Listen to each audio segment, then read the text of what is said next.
Hi everyone, welcome back to WebToTech YouTube channel. Today for this video I will be showing you how to sign in Pinterest. So for that, first of all, you open the Pinterest application that you have downloaded.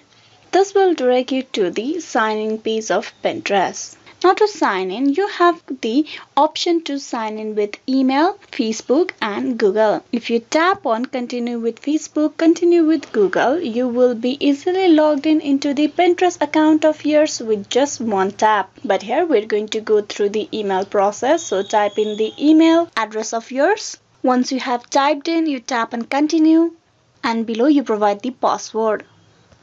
Tap on login afterward. And with that, you have been logged in into the Pinterest account of yours with just these signing details. So this is how you can sign in Pinterest. Hope this video was useful. Please like and subscribe the WebToTech YouTube channel. Thank you. And email.